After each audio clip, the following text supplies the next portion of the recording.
बाटे बड़ी परेशानी हो, बुझत काहे नहीं खुरानी हो।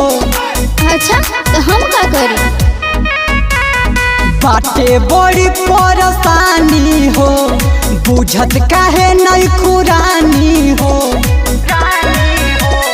पैसा के बाटे प्रॉब्लम बोला जइबू तू काठी से।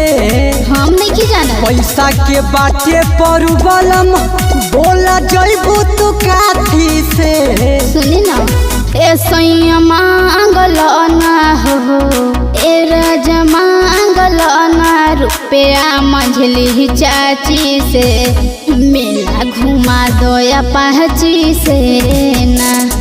ए सैया मांगल ना रुपया मंझली चाची से। दर्शन करा दो अपाची से ना।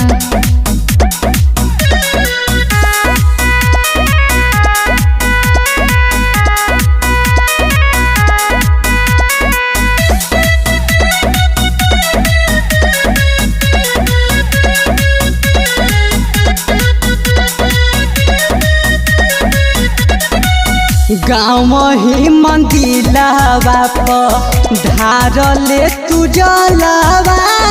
अच्छा खुश होई है मैया रानी, देहे सोनार फलावा। सजो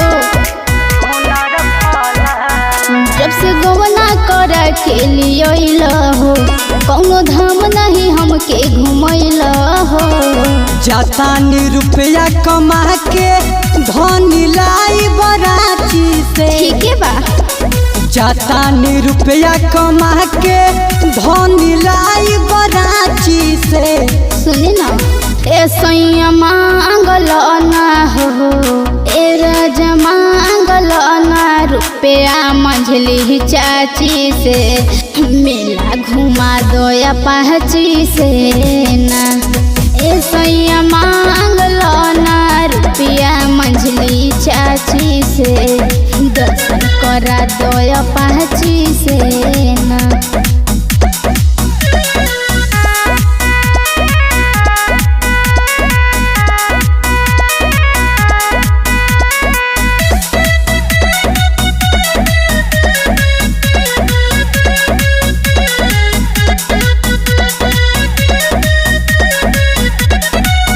काहे जिद कइले बारू, माने लूना बतिया।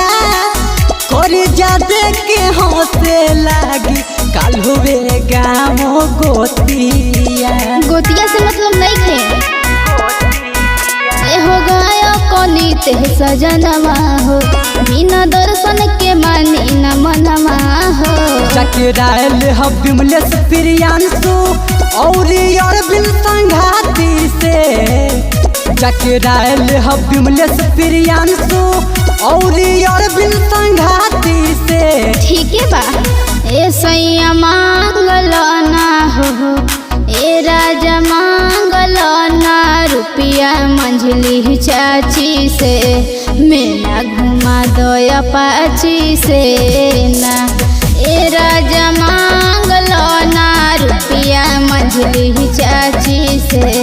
दर्शन करा दो अपाची से ना। चला घुमा दे।